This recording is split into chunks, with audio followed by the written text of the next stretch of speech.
یزید کی لشکر جو امام حسین کے مقابلے میں آیا، امام حسین کے لشکر کی تعداد 72 تھی، تو یزید نے 22,000. مجھے بتائیے 72 کا 22,000 سے کوئی مقابلہ ہوتا ہے؟ عمر بن سعد نے پھر عبید اللہ ابن زیاد کو لکھا کہ 22,000 بندے تھوڑے ہیں، کچھ بندے زیادہ بھیج. تو عمر بن سعد کو عبید اللہ ابن زیاد کہنے لگے کہ تو پاگل تو نہیں ہو گیا، 72 کے لشکر کا 22,000 بھیجا، اور کتنا بھیجو؟ تو اس نے کہا تمہیں یہ نہیں پتا یہ لوگ کون ہیں؟ یہ مولا علی شیر خدا کی اولاد ہے. ان میں ایک ایک شخص ایسا ہے جو 1,000 کے مقابلے میں لڑنا جانتا ہے. تو یہاں کمزوری دکھائی جاتی ہے. ہمارے بچے سمجھنے لگے ہیں کہ یہ شاید کوئی ایسی داستان ہے، اور اس طرح کا ماحول ٹی وی پہ میں دیکھ رہا تھا، اس طرح کا ماحول بنایا جاتا ہے جیسے کوئی خوف ہے. یعنی واقع کربلا کوئی ایسا واقعہ جسے دیکھ کے خوف طاری ہو جائے، بچے راتوں کو ڈرے. وہ اکیلے درخت دکھائے جا رہے ہیں اور تیر دکھائے جا رہے ہیں. او یار کیا قوم کی تربیت کر رہے ہیں؟ واقع کربلا حوصلے کا نام ہے، دلیری کا نام ہے. سنیں بات اصل میں کیا تھی، بڑے ٹھنڈے دماغ سے میری بات کو سمجھیے گا. حضرت مولا علی شیر خدا کے بعد مسلمانوں کے متفقہ امیر بنے تھے حضرت امیر معاویہ. انہیں امیر کس نے بنایا تھا؟ امام حسن نے، حضرت علی کے بڑے صاحبزادے. حضرت امام حسن نے ان سے صلح کی، انہیں خلافت دی. اور صحیح بخاری میں نبی پاک نے فرمایا تھا میرا بیٹا حسن سردار ہے، جب مسلمانوں کی جماعتوں میں لہو بہ جائے گا تو حسن ان کی صلح کرا دے گا. وہ صلح امام حسن نے کرائی، جناب امیر معاویہ امیر بن گئے. حضرت امیر معاویہ رضی اللہ تعالیٰ عنہ بڑا پیار کرتے تھے نبی پاک سے، بڑا احترام کرتے تھے حضور کے خاندان کا. ان کی جو اجتہادی خطائیں ہیں وہ اپنی جگہ پہ موجود ہیں. چونکہ امام حسن نے ان سے صلح کر لی، لہذا ہم بھی ان کے بارے میں کوئی جملہ کہنے کے مجاز، ہماری مجبوری امام حسن ہے. اس لیے کہ جسے امام حسن صحیح کہے پھر امام حسن کے ماننے والے کو اسے غلط نہیں کہنا چاہیے. حضرت امیر معاویہ رضی اللہ تعالیٰ عنہ کا جب وصال ہوا تو حضرت امام حسن پہلے ہی ان سے وصال کر گئے، آپ کو زہر دے دیا گیا، آپ شہید ہو گئے. امام حسین موجود تھے. تو یزید کے بارے میں لوگوں نے کہا جناب امیر معاویہ سے کہ یہ ٹھیک ہے، مناسب ہے اور بہادر ہے، دلیر ہے، وہ جو ہوتے ہیں نا خوش آمدی ٹولہ. تو حضرت امیر معاویہ کے گرد بھی کچھ ایسے لوگ تھے، انہوں نے آپ سے کہا کہ یزید کو نامزد کر دیں. تو آپ نے یزید کو بلایا، حوالہ مجھ سے دیکھ لیجئے گا. بلا کے فرمایا کہ 3 بندوں کے سامنے اپنی خلافت پیش کرنا، اگر وہ تجھے مان جائیں تو امیر بن جانا، نہ مانے تو چپ کر کے گھر بیٹھ جانا. وہ 3 بندے کون ہیں؟ جناب عبداللہ ابن عباس، حضرت عبداللہ بن زبیر اور امام حسین رضی اللہ تعالیٰ عنہ. یہ وصیت فرمائی جناب امیر معاویہ. ہوا یہ کہ یزید جب امیر بنا نا، 2-3 چیزیں ہوتی ہیں جب کسی بندے کو قابو کرنا ہوتا ہے، 2-3-4-5 چیزیں ایسی ہوتی ہیں جس سے بندہ قابو آتا ہے. تو اس نے بھی فوری طور پہ، یزید نے دیکھا میرے لیے مسئلہ کیا بن سکتا ہے. ولید بن عتبہ اس وقت مدینے کا گورنر تھا. یزید نے اس کو خط لکھا کہ امیر عرب کا رواج آج بھی ہے کہ جب تک نئے خلیفہ کی بیعت نہیں ہو جاتی پرانے کے انتقال کی خبر ہی نہیں دیتے، اس کو رکھے رکھتے ہیں. یہ ان کا طریقہ ہے. وہ کہتے ہیں کہ ولی عہد اچھی طرح قبضہ کر لے پھر بتائیں گے. حضرت امیر معاویہ کا وصال ہو گیا، بتایا نہیں. یزید نے اب کیا کیا، چونکہ بڑا چلاک آدمی تھا، بڑا شاطر تھا، بڑا تیز تھا، اس نے ولید کو خط لکھا. کہنے لگا کہ فوری طور پہ عبداللہ ابن عباس کو بلاؤ اور اسے کہو میری بیعت کریں. یہ جو بیعت ہوتی تھی نا، یہ بھی سن لے کیا ہوتی تھی. یہ بیعت حلف ہوتا تھا کہ میں اللہ رسول کے نام پہ حلف دیتا ہوں کہ میں یزید کی اطاعت کروں گا، میں اس کے خلاف کوئی بغاوت نہیں کروں گا. کوئی یہ بیعت لوگ سمجھتے ہیں کہ بس ہاتھ پکڑنے کا نام بیعت تھا. اس بیعت کا متبادل جمہوری ملکوں کے اندر ووٹ آیا ہے.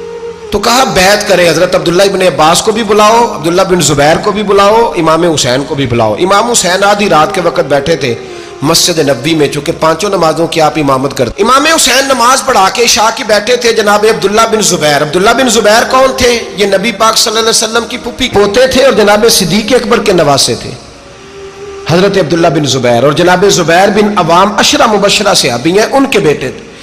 بہت زیرک آدمی تھے. یہ بھی امام حسین کے پاس بیٹھے تھے. عبداللہ ابن عباس بھی تھے جو حضور کے چچا کے بیٹے ہیں، اس امت کے پہلے مفسر ہیں قرآن پاک. یہ لوگ بیٹھے تھے. تو ولید نے ایک بندہ بھیجا، اس نے آ کے کہا جناب آپ کو گورنر صاحب نے بلایا ہے. تو عبداللہ بن زبیر کہنے لگے حسین اس وقت بلانے کی بات سمجھ میں نہیں آئی. تو امام حسین بڑے بصیرت والے تھے، اللہ نے بصیرت دی تھی.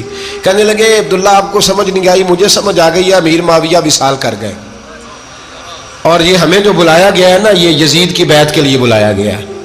تو کہا پھر آپ آدھی رات کو نہ جائیں، آپ کے لیے خطرہ ہوگا۔ تو امام حسین فرمانے لگے خطرہ حسین کو نہیں ہوتا۔ نہیں، کہا پھر بھی آپ مہربانی کریں ذرا احتیاط سے جائیں۔ تو جناب عبداللہ ابن زبیر نے، عبداللہ ابن عباس نے 14 بندے نیزے دے کے، تلواریں دے کے امام حسین کے ساتھ بھیجے اور کہا کہ امام حسین اگر اس نے کوئی غلط ملت بات کی نا، زبردستی بیعت کرنے کا کہا، تو آپ بس کوئی ایک بات اونچی آواز میں کر دینا، یہ سپاہی پیچھے آ جائیں گے۔ امام حسین ان 14 بندوں کو لے کے گورنر ہاؤس پہنچ گئے۔ جب آپ وہاں پہنچے، اس نے بتایا، اس نے کہا جی حضرت امیر معاویہ انتقال کر گئے اور آپ نے یزید کی بیعت کرنی ہے۔ تو امام حسین فرمانے لگے میں چھپ کے بیعت نہیں کروں گا، مجمع لگاؤ، جمعے والے دن اعلان کرو، جو طریقہ ہے حضرت ابوبکر صدیق کا، جو طریقہ ہے حضرت عمر فاروق کا، جو انداز حضرت عثمان غنی کا ہے، جو مولا علی کا ہے، سر عام اعلان کرو، اگر ساری دنیا یزید کی بیعت کرے گی تو میں بھی تیار ہوں۔ تم مجھ سے بیعت لے کے پھر لوگوں کو بتانا چاہتے ہو کہ حسین بیعت کر رہے ہیں تو تم کیوں نہیں کر رہے؟ میں عام آدمی نہیں ہوں، لہذا چھپ کے بیعت نہیں کرتا۔ جب یہ بات کی نا تو ولید بڑا نرم دل تھا اور امام حسین کی شان کو جانتا تھا، وہ جانتا تھا یہ نبی پاک کا خاندان ہے۔ اس نے کہا جی مجھے تو حکم تھا، باقی آپ حضور کے نواز ہیں، میں کر کچھ۔ وہاں ایک بڑا بدبخت شخص بیٹھا تھا، عبد الملک بن مروان، وہ ولید سے کہنے لگا کہ اگر حسین آج تمہارے ہاتھ سے نکل گئے تو تمہارے لیے بہت بڑا مسئلہ کھڑا ہو جائے، انہیں جانے نہ دینا، یا بیعت کراؤ یا ان سے کہو جنگ کے لیے تیار ہو۔ تو امام حسین رضی اللہ تعالیٰ عنہ کے کانوں میں آواز گئی تو فرمانے لگے ابن مرجانہ، اگر تیرے اندر جرت ہے تو آ سامنے حسین کے، اس کے کانوں میں باتیں نہ کر، کانا پھوسی نہ کر، باہر آ میدان میں، شرارت نہ کر، باہر آ، میں تمہیں ابھی بتاتا ہوں کہ حسین سے مقابلہ کرنے کا انجام کیا ہے۔ یہ کہہ کہ امام حسین باہر نکلے، اپنے بھائی محمد بن انفیہ کو بلایا، عبداللہ بن زبیر، عبداللہ ابن عباس، ڈھیر سارے لوگ کٹھے ہو گئے۔ فرمایا یہ معاملہ ہے، اب کیا کرنا ہے؟ تو وہ کہنے لگے حضور وقت ابھی مناسب نہیں ہے، آپ اس طرح کریں یہاں رکے، ہم مکے سے، عراق سے، کوفے سے لوگوں کو بلاتے ہیں، یہاں ایک بڑی مجلس مشاورت قائم کرتے ہیں۔ امام حسین فرمانے لگے اگر تم مشاورت قائم کرو گے تو ولید اور عبد الملک بن مروان وہ تو جنگ کرنے کو تیار ہے، اور نبی پاک نے فرمایا ایک مینڈا ہوگا جس کی وجہ سے مدینے کی گلیوں میں لہو بہے گا۔ فرمانے لگے میں وہ بکرا، وہ مینڈا نہیں بننا چاہتا۔ کہا پھر آپ کیا کریں گے؟ تو امام حسین رو پڑے، فرمانے لگے میں مدینہ چھوڑ جاؤں گا لیکن مدینے کی حرمت پامال نہیں ہونے دوں گا۔ امام علی مقام آدھی رات کے وقت نکلے، سیدہ فاطمہ کا دروازہ ایک اس دن تھا جس دن حضرت مولا علی کوفے چلے گئے اور دوبارہ آج تالا لگا جب امام حسین نکلے۔ آپ جنت البقیع کے پیچھے کھڑے ہو کے حضور کا روضہ دیکھنے لگے، اس وقت گنبد تو نہیں ہوتا تھا، روضہ دیکھنے لگے۔ نانا تیرے کرم کے خزینے کی خیر ہو، میں جا رہا ہوں تیرے مدینے کی خیر ہو۔ سارا خاندان لے گئے، مکے تشریف لے گئے، حج کے ایام قریب آنے والے تھے۔ امام حسین نے وہاں لوگوں سے باتیں کی۔ جب امام حسین وہاں پہنچے تو کوفے سے خط آنے لگے۔ کوفہ حضرت علی کا دارالخلافہ تھا، وہاں آپ کے محبین، پیار کرنے والے ڈھیروں تھے، انہیں خط لکھے کہ حضور آپ چپ کر کے بیٹھے ہوئے ہیں اور ہمارے اوپر یزید مسلط ہو گیا ہے، آپ اگر میدان میں نہیں نکلیں گے، آپ نہیں آئیں گے تو ہم اللہ کی بارگاہ میں شکوہ کریں گے کہ کوئی ہماری کمان کرنے کو تیار ہی نہیں ہوا۔ اور وہ خط 1 2 3 نہیں آئے، وہ خط اتنے تھے کہ 3 بوریوں میں بھرے تھے امام حسین، 3 بوریوں میں۔ اب مجبوری ہو جاتی ہے، حق کے لیے کئی دفعہ بات کرنا مجبوری ہوتی ہے، اگر نہیں کرے گا تو پھر اس کو بھی قبر میں جواب دینا پڑے گا۔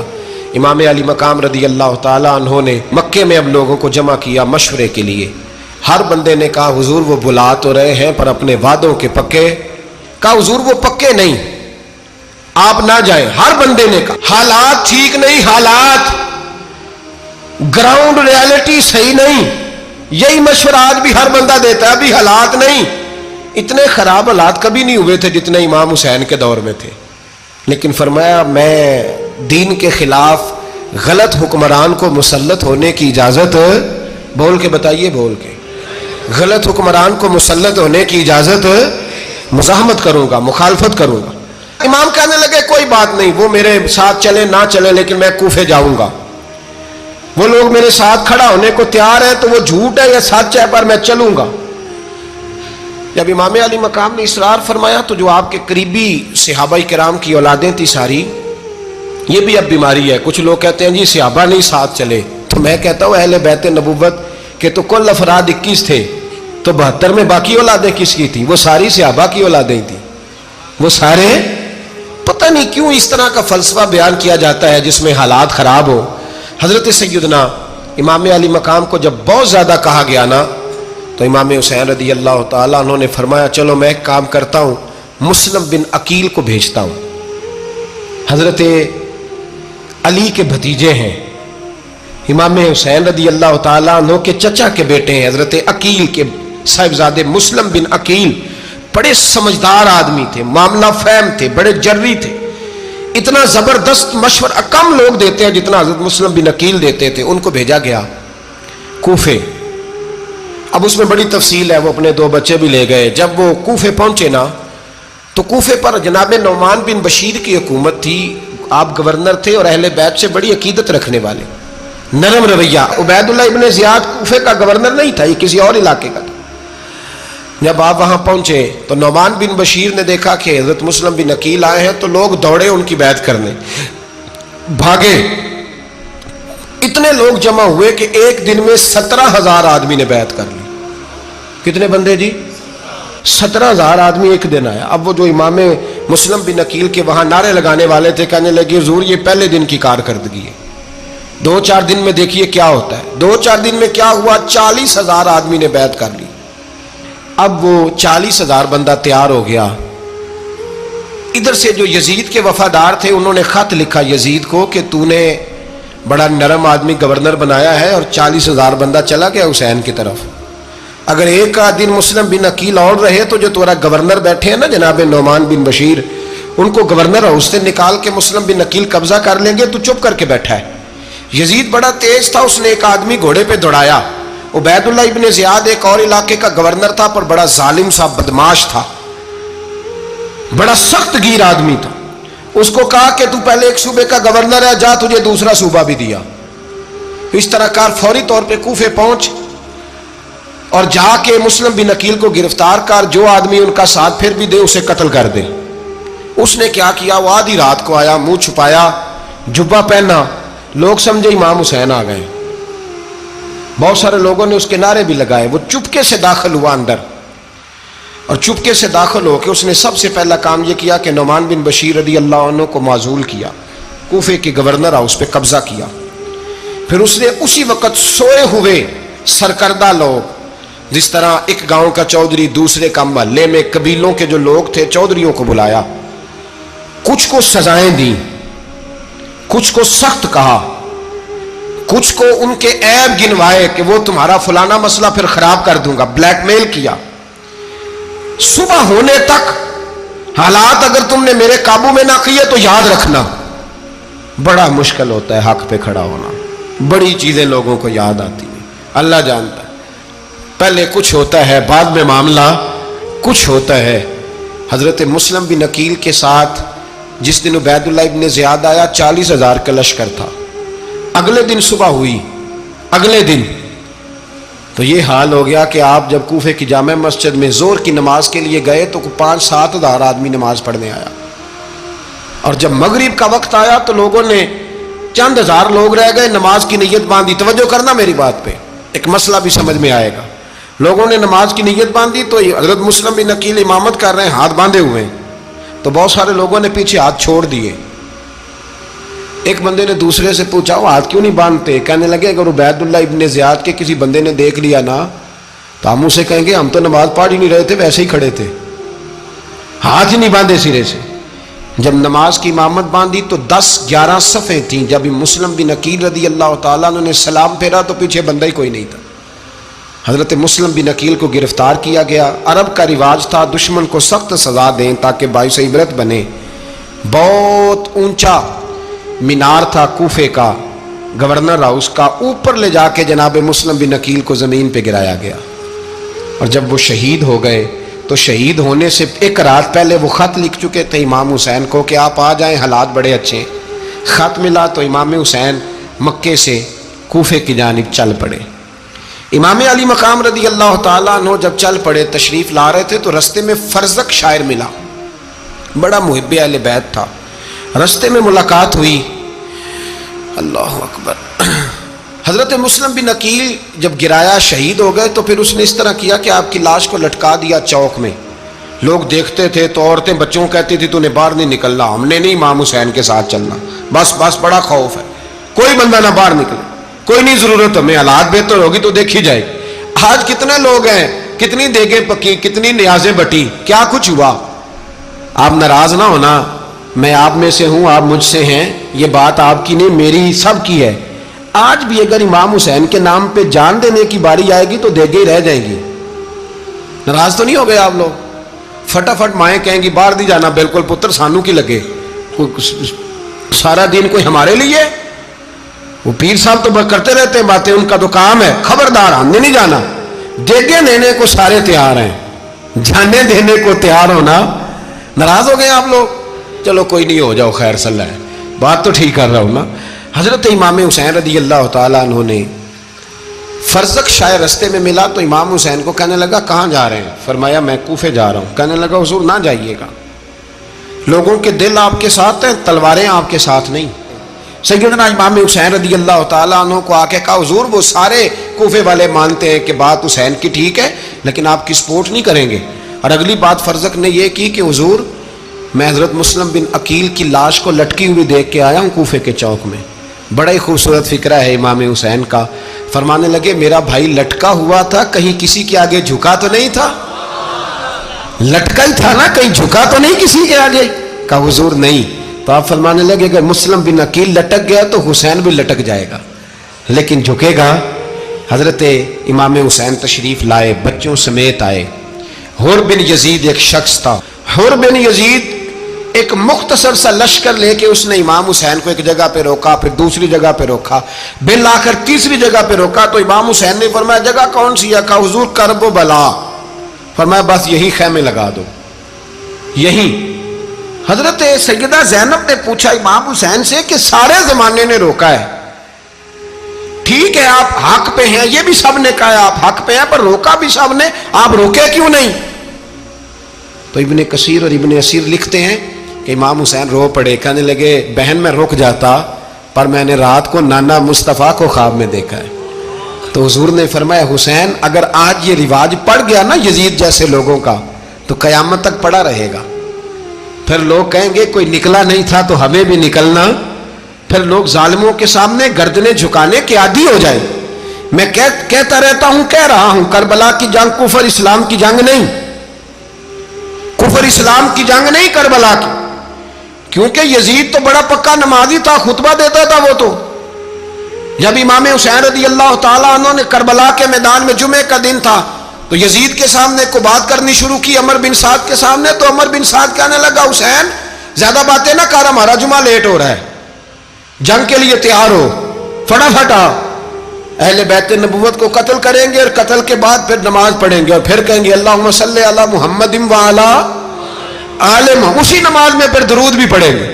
یہ کیسا مرتبہ ہے, کیسا انداز ہے, دوستی قاتل سے بھی مقتول سے یارانہ بھی. امام حسین نے کرب. حر بن یزید امام حسین سے کہنے لگا مجھے حکم ہے آپ کو روکنے کا, آپ آگے نہیں جا سکتے. امام صاحب نے فرمایا وجہ زمین اللہ کی ہے. اس نے کہا آپ بیعت نہیں کر رہے, یزید کی حالات آپ کے حق میں درست نہیں ہیں, آپ نہیں جائیں گے. امام روک گئے. ظہر کی نماز کا وقت ہوا تو حضرت علی اکبر امام حسین کے بڑے صاحبزادے انہوں نے اذان ظہر پڑھی تو حر بن یزید کے لشکر نے امام حسین کے پیچھے نماز ادا کی.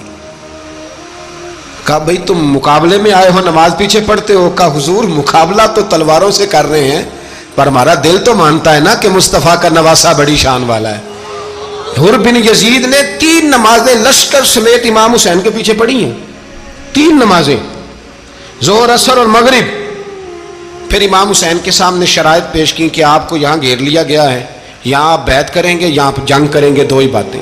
امام حسین نے فرمایا نہیں بھائی بیعت تو میں نہیں کرتا, اس کے علاوہ تم جو کہتے ہو میں کرنے کو تیار ہوں. اس نے خط لکھا, عبید اللہ ابن زیاد کو ایک بندہ دوڑایا پیچھے, کوفے چند میل پہ کوفہ تھا. کہا وہ نہیں مان رہے, کیا کرنا ہے؟ تو حسین ابن علی ہے, میں زیادہ دیر انہیں روک بھی نہیں سکتا. انہوں نے پیغام دیا حر بن یزید کو کہ کرنا کچھ بھی نہیں, ان کا پانی بند کر دو, بلیک میل کرو, کھانا پانی نہیں ملے گا, چھوٹے چھوٹے بچے ہیں, خود ہی مان جائیں گے. حضرت امام علی مقام کے بارے میں حور کے پاس جب یہ پیغام آیا تو حور کہنے لگا میری طبیعت نہیں مانتی حسین پر پانی بند کروں، دل نہیں مانتا۔ جب یہ لفظ کہے نا دوبارہ تو پھر عبید اللہ ابن زیاد نے عمر بن سعد کو 10,000 آدمی دے کے بھیجا، کہا حور بن یزید لچک دکھا رہا ہے حسین کے حق میں۔ ایک رے کا علاقہ تھا، بڑی وہاں فصل ہوتی تھی، لوگ کوشش کرتے تھے وہاں کا گورنر بننے کی، کوشش کرتے تھے۔ تو عبید اللہ ابن زیاد کہنے لگا تمہیں رے کی گورنری ملے گی، سب سے سرسبز و شاداب علاقہ، تمہیں وہاں کا گورنر بنایا جائے گا اگر حسین کے خلاف لڑو گے۔ یہ اتنی زبردست ہوتی ہیں گورنریاں کہ گورنریوں کے لیے لوگ نسل رسول کے خلاف بھی نکل آتے ہیں، یہ اتنی تگڑی ہوتی ہیں، اتنی جلدی وفاداریاں بدلتی ہیں۔ وقت اتنا نہیں کہ میں مزید تفصیل میں جاؤں۔ امام حسین کو روک لیا گیا، عمر بن سعد نے روک لیا۔ یکم محرم کو امام آئے، 7 محرم تا روکا گیا، 7 محرم کو پانی بند کر دیا۔ جانور پانی پیتے تھے، گھوڑے پیتے تھے، کتے پیتے تھے، لیکن مصطفیٰ کے گھرانے کو پانی پینے کی اجازت 3 دن تک پانی بند رہا۔ 9 محرم کو عمر بن سعد نے اور لوگ بلائے۔ شمر ایک بڑا سخت آدمی تھا، سنگ دل بدبخت، جس نے حضرت علی اصغر کے گلے پر تیر مارا تھا، وہ اور لشکر لے کے آیا۔ رات کو کہنے لگا امام حسین رضی اللہ تعالیٰ عنہ سے کہ بس بڑا ہو گیا، یہ 9-10 محرم کی درمیانی رات، یا آپ جنگ کریں گے یا آپ بیعت کریں گے، 2 ہی باتیں۔ امام حسین اندر گئے، سیدہ زینب سے مشورہ کیا، باہر آئے، فرمایا بات وہی ہے جو پہلے دن والی ہے۔ امام حسین رضی اللہ تعالیٰ عنہ نے فرمایا بھائی بیعت تو میں نہیں کرتا، باقی جو تمہارا پروگرام ہے۔ شمر اور ابن سعد کہنے لگے پھر جنگ کے لیے تیار ہو جائیں۔ کیا انداز ہے امام حسین کا، فرمانے لگے کل جنگ کروں گا، مجھے پتا تو ہے جنگ کا نتیجہ کیا نکلنا ہے، ایک رات مجھے دے دو تاکہ میں کھل کے اپنے رب کی عبادت تو کر لوں۔ حسین نے جانا ہے، مجھے پتا ہے کل رزلٹ 72 اور 22,000 کا کیا ایک رات مجھے دو، میں مالک سے راز نیاز تو کروں، میں گویا اس سے پوچھوں تو صحیح کہ مالک میرے والد بھی شہید ہیں، بھائی بھی شہید ہیں، نانا کو بھی دکھوں میں دیکھا ہے، تو اب میری باری ہے تو مالک میں حاضر ہوں، مجھے موقع تو دو، اس لیے کہ میرے نانا نے بدر میں بھی ساری رات عبادت کی تھی، صبح مجھے موقع دو۔ اور دنیا کا اصول ہے جب کوئی موقع مانگتا ہے تو دیا جاتا ہے۔ یہ دونوں کہنے لگے کوئی موقع نہیں۔ حور بن یزید پیچھے سے بولا، کہنے لگا نہیں بدتمیزی نہ کرو، حسین کو موقع دو، تمہیں دینا پڑے گا۔ موقع دیا۔ حور بن یزید نے پھر منت کی، کہا حضور آپ مہربانی کریں مان جائیں۔ فرمایا ماننے والا کھاتا کوئی نہیں، یہ بڑا مشکل کام ہے بھائی، ضمیر کا سودا اب تو عام ہو گیا، بازار لگتے ہیں، ریٹ لگتے ہیں، اپنی اپنی چاہتوں پہ لوگوں نے اپنے اپنے انداز سجائے ہوئے۔ کوئی آدمی بس اچھے طریقے سے نام لے لے تو بس ہم اس کے پیچھے چل جاتے، اب تو عام ہو گیا یہ معاملہ۔ امام حسین نے فرمایا ہو ہی نہیں سکتا، ممکن ہی نہیں ہے۔ ساری رات عبادت میں گزری، ریاضت میں گزری، تہجد کا وقت ہوا تو گھر والوں کو بلایا، فرمایا دیکھنا تمہاری سی کی آواز نہ باہر آئے، خبردار سی کی آواز نہ آئے۔ اور امام زین العابدین سے فرمایا تو بیمار ہے، تو جہاد نہیں کرے گا، لیکن خیال رکھنا پیچھے۔ اور بڑی قیمتی بات بتا رہا ہوں، ہماری بیویاں کسی کے گھر میت ہو جائے تو 4 دن بخار نہیں اترتا۔ امام علی مقام نے سیدہ زینب سے فرمایا تو بڑی ہے، میری بہن ہے، پیچھے سارے بچے ہیں، جوان ہیں، ان کے حوصلے تیری ذمہ داری ہیں۔ صبح جنگ کا طبل بجنے لگا، فجر کی نماز پڑھی، سورج چڑھا، 10 محرم کا دن، جمعے کا وقت، جناب سیدنا امام حسین رضی اللہ تعالیٰ عنہ نے ریت پر سجدے کیے، لمبے سجدے، لمبی نماز، سورۃ الشمس کی آیات دوسری رکعت میں پڑھی تو سارا کربلا گونجنے لگا۔ کیا انداز تکلم تھا امام علی مقام کا۔ نماز مکمل ہوئی تو حور بن یزید، عمر بن سعد اور شیمر سے کہنے لگے واقعی حسین سے لڑو گے؟ پتہ نہیں کون ہے۔ قُلْ لَا أَسْأَلُكُمْ عَلَيْهِ أَجْرًا، تم نے نہیں پڑھا إِلَّا الْمَوَدَّةَ فِي الْقُرْبَى، تمہاری آنکھیں بند ہیں، الحسن والحسین سید الشباب اہل جنہ، تمہیں نہیں پتا؟ کہنے لگا چپ کر، حکومت نظر آ رہی ہے۔ اور بن یزید کہنے لگے پھر میرا بھی فیصلہ سنو، مجھے حکومت نہیں چاہیے، مجھے جنت چاہیے، حکومت نہیں چاہیے۔ امام حسین کی پہلی فتح دیکھیں، حور بن یزید ایڑی لگا کے نا یزید کے لشکر سے نکل کے امام حسین کے لشکر میں شامل ہو گیا، اور پہلا شخص جس نے امام حسین کو روکا